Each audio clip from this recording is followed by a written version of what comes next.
The Bible is one of the most important historical documents that exists today.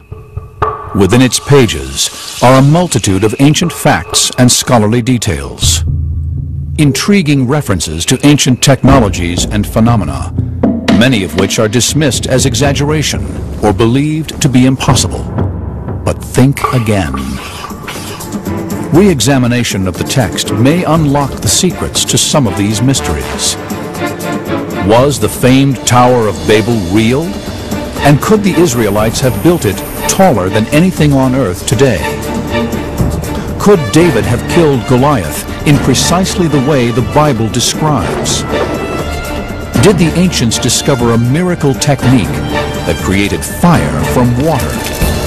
And could the Ark of the Covenant really have flown, using a super science so mysterious it is only today being rediscovered?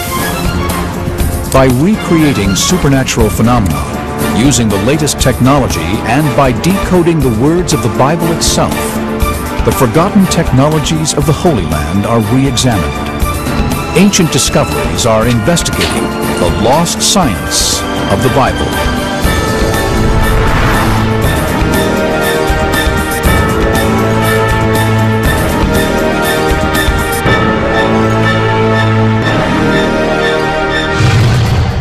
For thousands of years, the miracles described in the Holy Bible were taken to be genuine in every detail.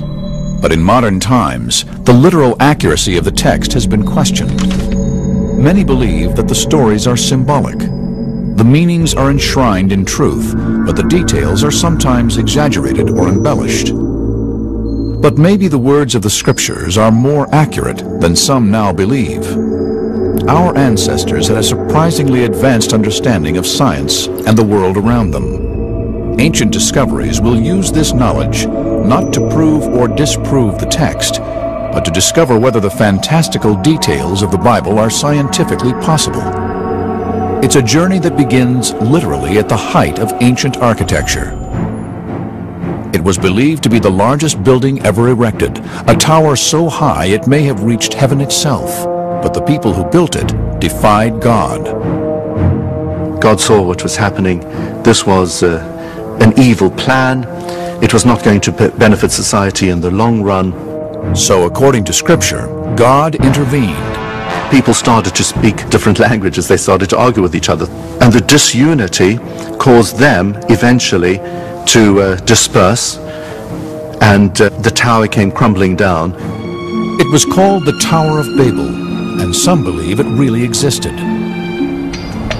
Today, the world's tallest building, the Burj Dubai, is over 2,000 feet high. But what if science could show that the Tower of Babel could have been even taller? The Tower of Babel was just like one of the skyscrapers that we have today in our cities. You know, often the top of it is covered by cloud. They said it's so large it reaches heaven. Come, let us build ourselves a city with a tower that reaches to the heavens. Modern historians and archaeologists believe this story to be an exaggeration. But what if science could prove that the ancients really did have the technology to build such huge constructions? The key is to test ancient materials and architectural techniques to show their limit. Using information directly from the pages of the Bible itself, researchers will use modern science to calculate how high the ancient engineers really could have built. The story says that when they came to build the tower, they used the brick. So how tall could an ancient brick building have been? If one wanted to figure out how tall a building you could build with a brittle material like bricks, you can get a rough idea of this by calculating the weight of one brick and then figuring out how many bricks you could pile on before it starts cracking unacceptably and falls apart, so your foundation starts crumbling. So the first step in this investigation is to reproduce an ancient brick. Lynn Hobbs is a professor of materials science at the Massachusetts Institute of Technology. He is making a sun-baked brick out of clay, using the same technique as 3,000 years ago. Straw and sand are added, which binds the clay together, strengthening the resulting brick. The next stage is to dry it out. And the easiest way to dry it out is just leave it in the sun. And then the brick gets hard. To calculate the maximum height of a building made up entirely of these sun-baked bricks, you need to find out the strength of a single brick. To do this, Professor Hobbs is using an Instrom machine. This crushes the brick in a steel press until it breaks. The maximum load that this brick sustained was 800 pounds, and that's over 2 square inches. This is the crushing weight that a single brick can withstand vertically. So that means that a brick laid down could take 800 times 5, or 4,000 pounds. Each brick weighs 1 pound, so they can be piled 4,000 bricks high. So if we have 4,000 bricks, each 1.25 inches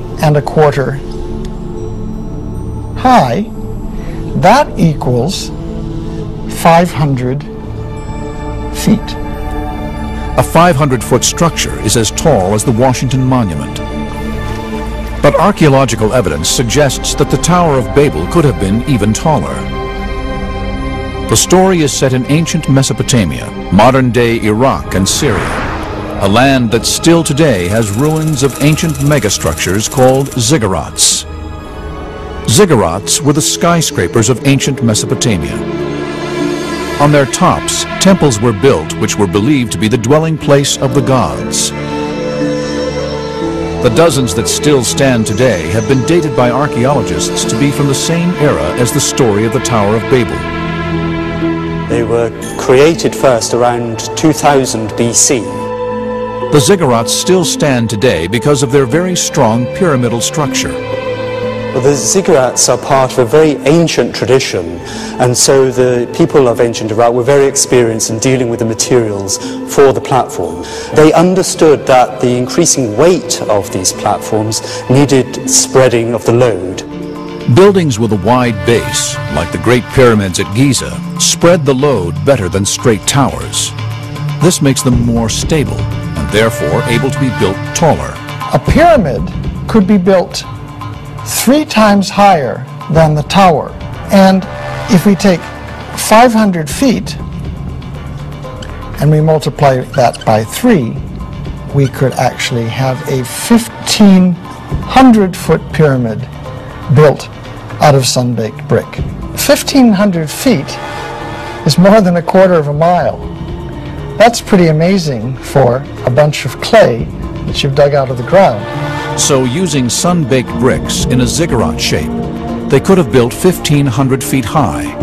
That's more than the height of the world's tallest brick building today, the Chrysler Building.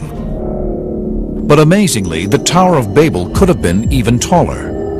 There was a new and revolutionary technology so important, it is even mentioned in the pages of the Bible itself.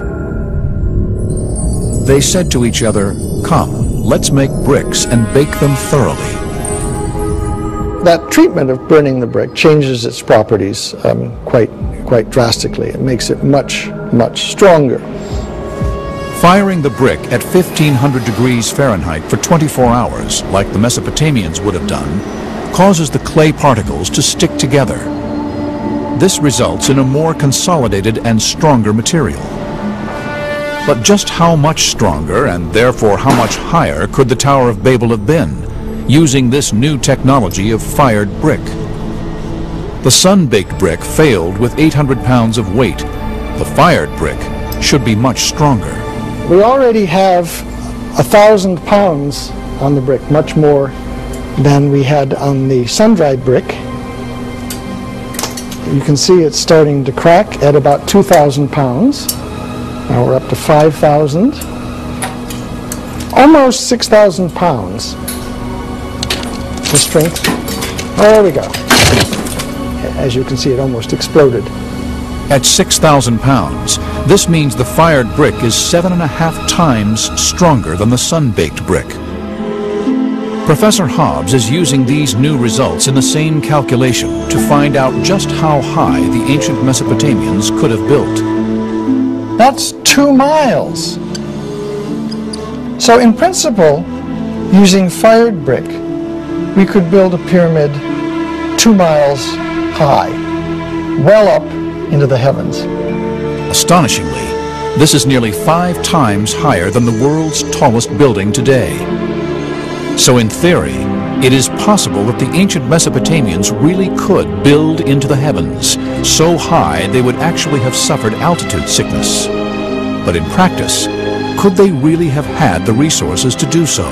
Even though theoretically we could have a 2-mile-high ziggurat, it would have been impractical because the fired brick consumes so much energy to produce. We understand the story of the Tower of Babel to have actually happened.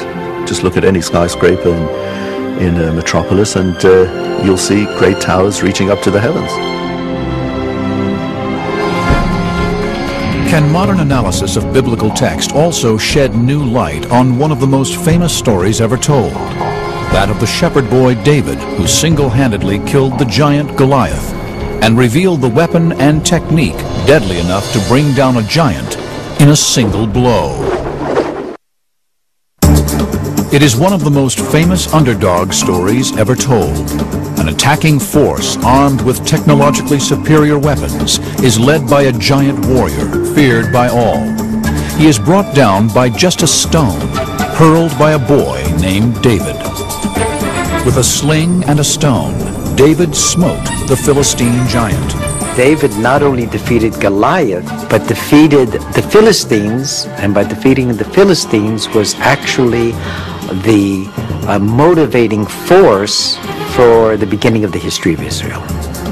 How difficult would it have been for a boy to strike and kill a giant with just one accurate blow? The sling is the great ignored and underrated weapon of the ancient world. It's very cheap, it's the weapon of poor people, but it was incredibly effective. As 2 great armies stood facing each other on the edge of battle, why was a boy matched up against a giant? It was the 11th century BC, and the people of Israel were confronted by their enemies, the Philistines. The Philistines came from the area of the Aegean Islands, equipped with the most modern technological weapons against a very small, minor nation. The Philistines' champion, Goliath, was covered in an armor of bronze. He had a tremendous amount of armor, which when we actually weigh by the that which is mentioned in the Bible will come close to 125 pounds. So you see this unbelievably large, monstrous creature. When Goliath offered to settle the battle by a single combat, David stepped forward. But David was not just any boy. He would become King David. After Jesus, his is the most complete biography in the Bible. I think that David had a plan because, as he mentions to Saul, I can handle Goliath just as I've handled the bears and the wolves that have attacked my flock. My flock now is the Israelite army. My weapon is the slingshot. There is the wolf and the bear. Ancient discoveries will use modern technology and clues from the Bible itself to discover David's technique. First, we must find the perfect sling for one-to-one combat. The most advanced sling of ancient times was one that was adapted for extra power. This device I'm holding is called a staff sling, which is basically a sling which is attached to a long pole. This pole gives the slinger a greater reach and therefore greater power in every throw, which made it a favorite for heavier projectiles, like primitive bombs used like mortars on ancient battlefields. But would this have been the best sling for David to have used against Goliath? I think the idea that David could have used a staff sling is fairly unlikely. This isn't a particularly accurate weapon. The way I like to think of this is that the highly trained hand sling throwers were more like a modern day sniper in that they were highly skilled, highly trained, and they could send a very small projectile with amazing accuracy. So David needed a hand sling. The kind of slings that are used in the Near East throughout the late Bronze Age are made pretty much like this. It's braided out of hemp. This is the sort of projectile that was used in Judea, in Israel, you're looking for a very specific size and shape. A nice smooth oval shape. This improves the aerodynamic nature of the projectile, maximizing accuracy. You need a certain amount of weight to get the projectile to stay in the pouch of the sling happily. If it's too light, it will just fall out as you swing the sling back. If it's too heavy, it won't go as fast when you shoot it. So between those parameters is the ideal sling stone. He chose 5 smooth stones from the stream, and with his sling in his hand, approached the Philistine. Now we have a sling and a stone like the one David himself would have held. We can test this weapon's capabilities. Luis Pons Livermore is the slinging champion of the Balearic Islands, home for millennia to the world's greatest slingers. The Balearic Islands get this reputation of being the best slingers in the ancient world. They get an inherited expertise in using the sling. Luis has traveled to the Holy Land to test the destructive power of a replica Iron Age woolen sling and stone. He is investigating the exact technique David himself would have used to bring down Goliath. The sling is like an extension of the arm. It has 3 sections. One ring is here, and then there's the middle part where the stone goes. It ends in a knot here. You put your middle finger in here, and you hold it in a pinch, not a grip. The stone is put in the top part of it. You simply spin it 3 times, stretch your arm, and open your hand.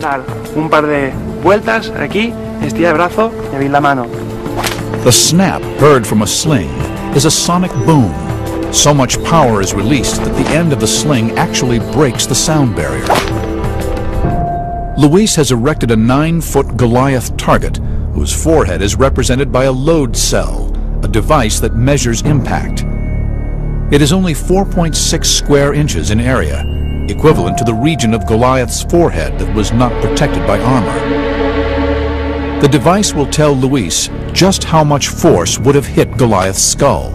So for a missile the size and shape of a sling bullet, how much force needs to be exerted in order to kill?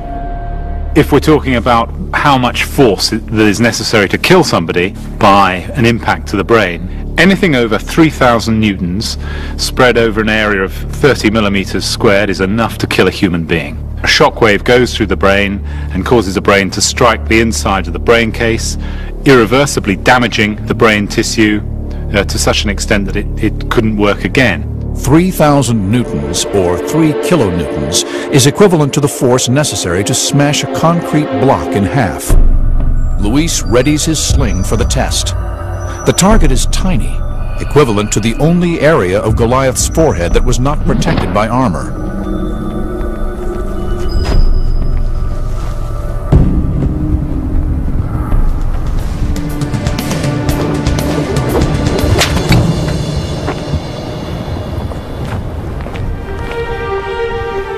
$3.62 kilonewtons. That's sufficient to eliminate Goliath with a sling and a stone. Goliath is now dead.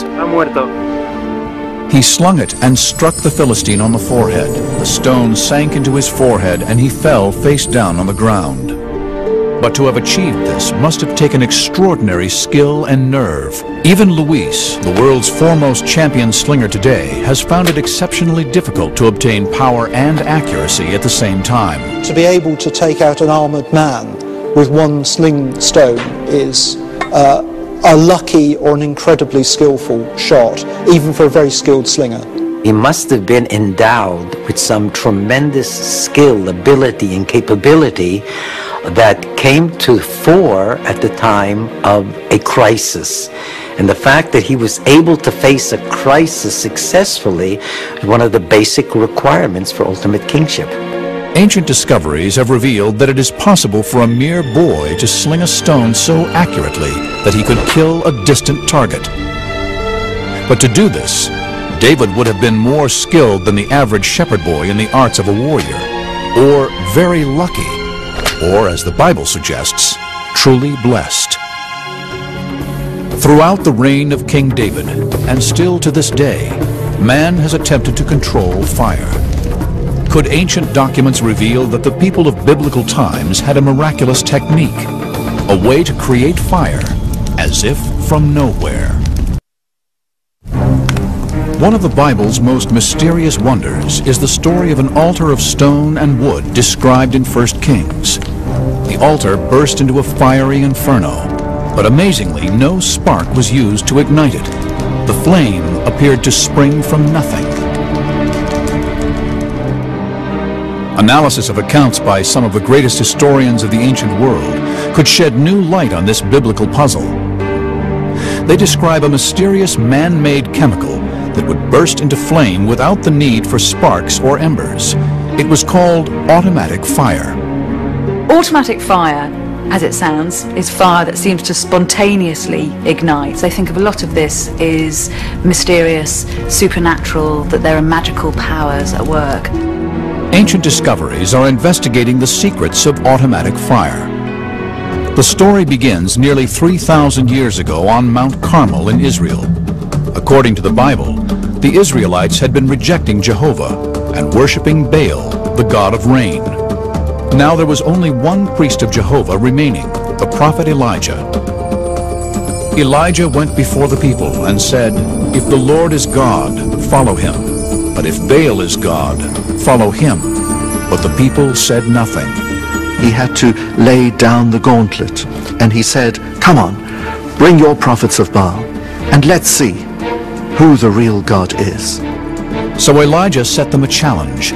He and the prophets of Baal would both build altars and call upon their gods to ignite them.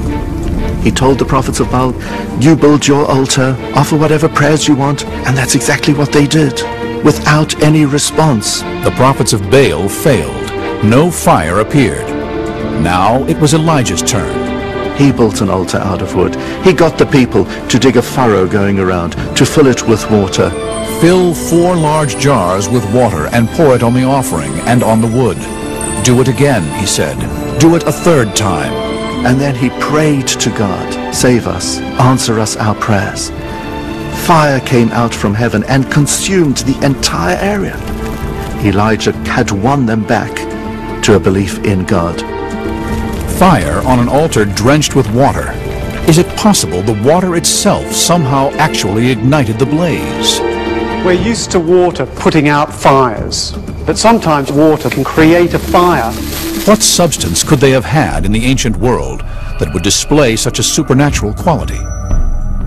Documents written in Israel in 232 BC harbor clues about the mystical substance automatic fire. There's this man called Julius Africanus who lives in Jerusalem. He talks about this automatic fire. What it probably is a mixture of naphtha and sulfur and quicklime. Because this was such a potent thing, the recipes for automatic fire were always very, very closely guarded. And the secret remains hidden again for hundreds of years. Until in the 1st century AD, the great Roman historians Pliny and Livy both write accounts of this magical mixture igniting with water. Using these accounts and the chemicals they describe, ancient discoveries will attempt to relearn the secrets of automatic fire. Tim Gallagher is the head of chemistry at Bristol University, England. He has been conducting experiments using only substances available in Elijah's time. We have 3 components: calcium oxide, quicklime, sulfur and naphtha. These are the 3 components that are mentioned in the ancient texts. Sulfur and naphtha both occur naturally, and quicklime comes from burning limestone. We're going to try and create a fire by combining these components and adding water. The easiest way to start a fire with water is to have a reaction that generates a lot of heat. And in principle, that heat could then ignite something close by that's also flammable. Fires start when a flammable fuel is subjected to heat. When you mix water with quicklime, you generate a lot of heat. The reaction of water with quicklime is highly exothermic. An exothermic reaction is one that releases heat into the atmosphere. This happens because chemical bonds are being formed between the water and the calcium in the quicklime. And what I'm going to do now is cook an egg with the heat that's generated by the quicklime. over 500 degrees Fahrenheit now. I didn't think we would generate such a large amount of heat so quickly. If you can harness that heat in the presence of something that will ignite, then you have a way of generating fire with water. But what we don't have in here is anything that will catch fire. So Tim is going to redo this test in the presence of the two fuels, naphtha and sulfur, in the hope that these will ignite from the heat generated. But this experiment will be on a much larger scale. Tim has built a replica of Elijah's altar. So the altar is comprised of 12 large stones, which represented the 12 tribes of Israel. We've added all the quicklime into our little trench. Here we have pieces of rock sulfur, and then the last thing that we'll do, which is the last thing that Elijah did, Elijah poured 12 barrels of water onto his altar. We think that some of that water was naphtha. Naphtha looks just like water, pours just like water, and then we're going to try and ignite that with the heat we generate by adding water to quicklime. The quicklime and water need to raise the ambient temperature past 449 degrees Fahrenheit in order to ignite the sulfur. Once the sulfur is alight, the naphtha and the altar should burst into flame. In Tim's earlier laboratory test, the quicklime reaction reached 527 degrees Fahrenheit. So in theory, this experiment should succeed. But in practice, it hasn't been tried for thousands of years.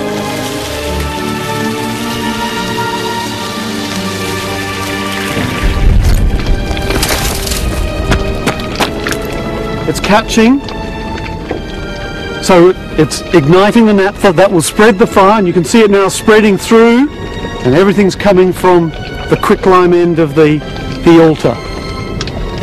So you can see now the fire is really beginning to build up.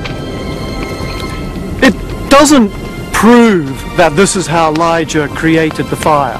What it says is this is a possible way that you could have created the fire. The ancients knew about quicklime, they knew about the reaction between quicklime and water, they had naphtha available to them. So certainly this remains a possibility as a way that one could utilize that chemistry knowledge to create a fire using water.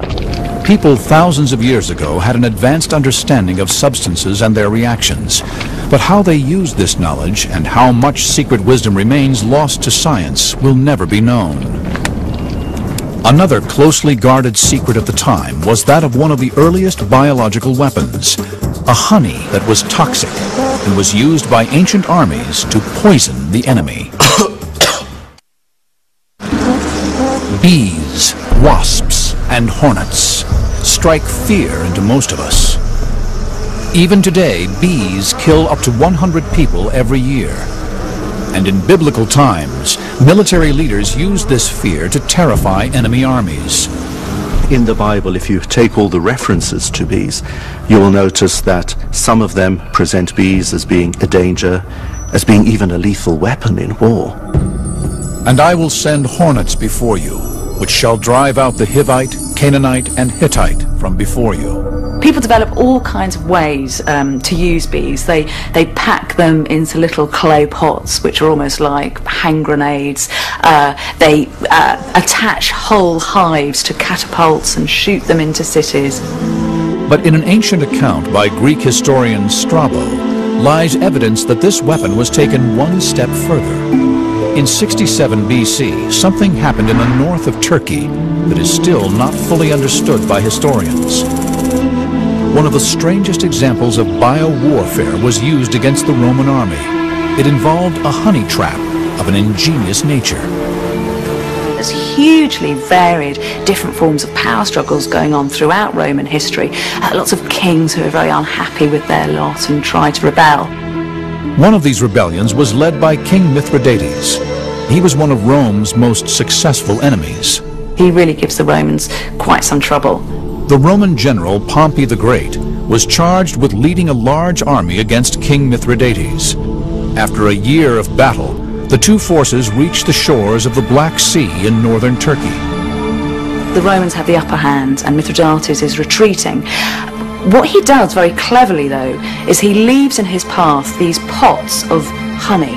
The Romans advance, they come across what they think of as delightful little tributes from a fading enemy, eat the honey, but it turns out to be viciously toxic.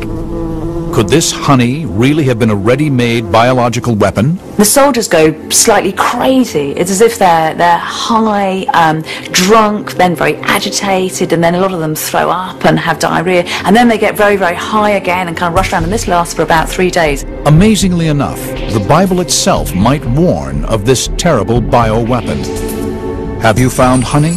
Eat only as much as you need, lest you be filled with it and vomit.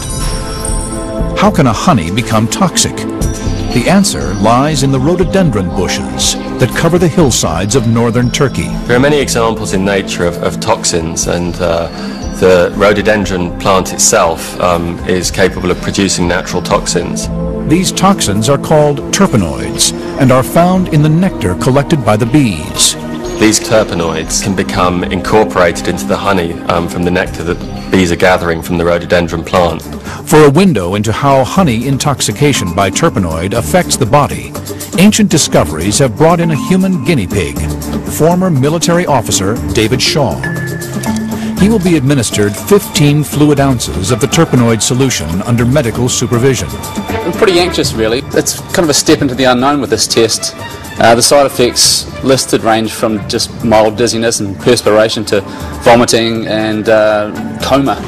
David will be overseen by Dr. Adam Cunliffe, here at the Human Performance Laboratory at the University of Westminster in central London. He will be put through a test that will push his cardiovascular system and coordination to the limit. But he will carry out this test twice, once before and once after taking the terpenoid. Dave is running at 10 miles per hour for 10 minutes. The test will measure his heart rate and oxygen consumption at low levels of activity. Your heart rate here was 164 on average throughout that test. And we can also see your oxygen consumption, and that turned out to be about 3.8 litres per minute. And it's the oxygen which is required by the exercising muscle. So the harder you're working, the more oxygen you're going to be consuming. Dave is in peak physical fitness, just as the Roman soldiers would have been. His test results are above average, but what effect will the terpenoid have on his body? Terpenoid is highly toxic, and Dave is only able to do this under strict medical supervision. Do not try this at home. Really, we want to see if his performance is affected. Dave's looking a little bit unsteady on the treadmill. He's finding it difficult to keep in the centre of the track. His heart rate's about 10 beats higher per minute than it was in the previous experiment, and his respiratory exchange is quite a bit higher than it was on the previous test. His performance on the treadmill was significantly affected in a negative way. When we looked at his physiological data, we saw that he was working harder, running at the same speed. Any form of coordinated movement, as a battle would certainly involve, would be seriously affected. I had no control over my cardiovascular system, and obviously the results show that I was greatly diminished. In essence, we could see it as an early application of a kind of chemical or biological approach to warfare in getting the opposing forces to actually ingest this toxic substance. You could see it almost as a form of culinary Trojan horse. So the results suggest that toxic honey would work by confusing coordination and accelerating fatigue. The 3 squadrons of Pompey's army that found and ate the honey on that fateful day in 67 BC became violently ill. That night, the sick Romans, still suffering from the effects of the toxin, were annihilated by King Mithridates' army. War drove technology to develop in biblical times. But in making weapons, did the Israelites also discover a super science that would allow objects to levitate? The Ark of the Covenant, containing the 10 Commandments of God, was said to have been able to fly. Can modern research now show that this really was possible? Well, now the Ark is really levitating, hovering freely in the air. The most powerful religious object in the ancient world was the Ark of the Covenant. We call it the Mysterium e Tremendum. It is this tremendous mystery of divine power, all concentrated within a small architectural device. It was said to be able to levitate, to bear its own weight in thin air. It was there, moving by itself, supporting those who were carrying it. Could this phenomena have been divine power, or is there another explanation? Could the levitation have been achieved by lost technologies, technologies that only today are being rediscovered? Believers believe that God can do anything, and especially when it comes to the Holy Ark, which houses the 10 Commandments given by God to Moses on Mount Sinai. The Ark is mentioned in numerous books of the Bible, the Quran, and the Hebrew Torah. But the most mysterious story is that of Uzzah. We know from the first book of Samuel how in the days of King David the time had come for the Ark to come back home to Jerusalem. Oxen were pulling a wagon on which the Ark was resting. Uzzah noticed that the oxen started to fall to the ground. He feared instinctively that the Ark could fall, and so he put out his hand to steady the Ark, and as soon as he did that, he dropped down dead. Why? Actually, the Ark didn't need an Uzzah or anybody else to steady it. God said to him, Uzzah, it bears those that carry it. Can it not certainly bear itself? God was powering that Ark forward. Yes, it was levitating through the air with that power coming from God. But can science offer an alternative theory? Modern scientists have uncovered a set of substances with mystical properties. They're called superconductors and could explain the miracle of levitation. Superconductivity is one of the great frontiers in physics. Superconductor expert Professor Tom Johansen at the University of Oslo, Norway, is investigating the phenomenon of levitation by superconductor. I have a magnet here, and if this is in the vicinity of the superconductor, when I cool the superconductor, what is going to happen is that the superconductor recognizes that there is a magnetic field surrounding it, and it's going to react on that. These unique properties of a superconductor create an effect called stable levitation, but they only work under very specific conditions. There are many materials which are superconducting by itself.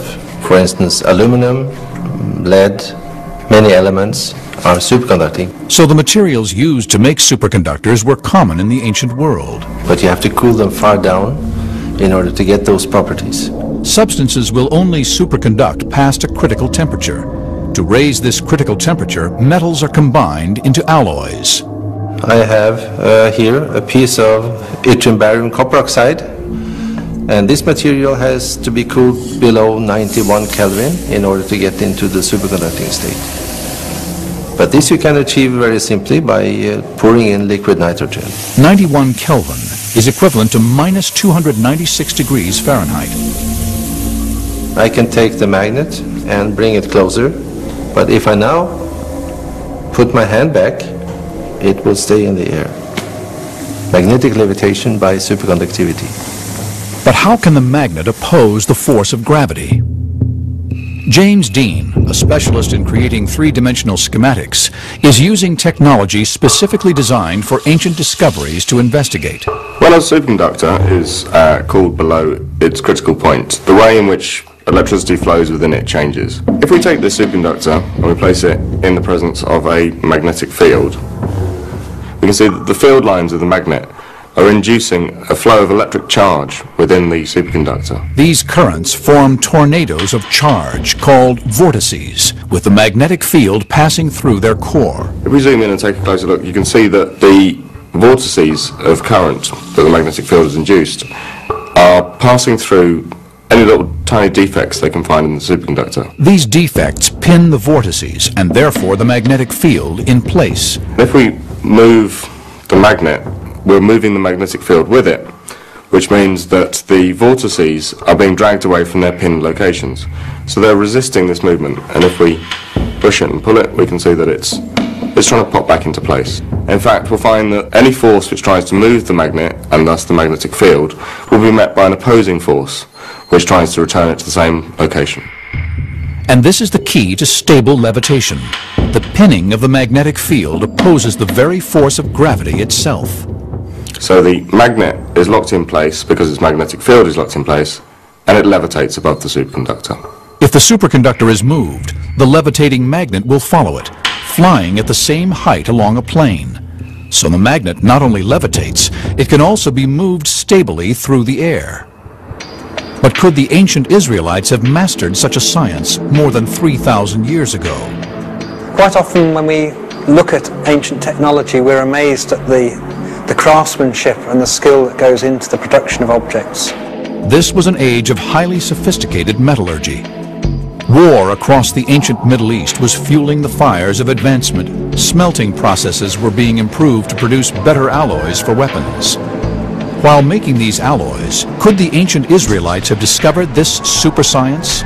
If this were the case, it would not be the first lost technology puzzling historians. Quite recently we were looking at Bronze Age spearheads, and they're amazingly fine castings, and we were trying to find a modern foundry that could replicate these. They all had great problems in achieving anything near the quality that the ancient metalworkers could do. Was the Ark of the Covenant also levitated by a lost technology? Ancient discoveries will put this to the test. Tom has built a model of the Ark and will push stable levitation to its limits. To levitate this Ark is quite a challenge because it is a large object and it's heavy, and that I've never done before. At the bottom plate I have attached 4 very strong magnets which are going to interact with the superconductors that you are seeing here, and I have put the spacer in between so I have a gap between the Ark and the superconductor when I will cool them down.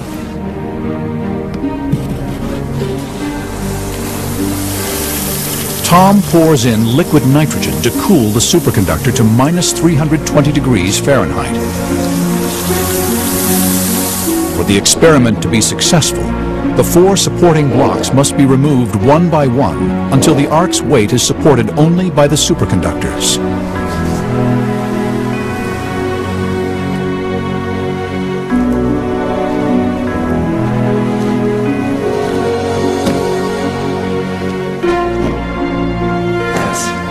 Well, now the Ark is really levitating about 50 millimeters above the superconductor, hovering freely in the air. If I touch it and try to push it to the side, it will oscillate by 2 or 3 millimeters. If I really press my hand, I'm now pushing with a big force, and it's almost not moving down there. It could take much more weight. So superconductors can cause levitation. But could ancient man really have discovered this super science 3,000 years ago? The physics of magnetic levitation with superconductors is, of course, part of the laws of nature, and this has been like this forever. The discovery of superconductivity was totally accidental. It happens by accident even today. But there remains a mystery. How could ancient scientists have chilled the superconductors to temperatures hundreds of degrees below zero? It is possible they didn't need to. They could have discovered materials that superconduct at room temperature. There is no fundamental physical principle which prevents room temperature superconductivity. It could be that people have not found this material, but we cannot say today that it's impossible. God works in different ways, and sometimes you can have an extraordinary feat from heaven. Sometimes you have something which is within the laws of nature which takes place. Both come from God. The fact that the Ark could move by itself is a testament to the greatness of God.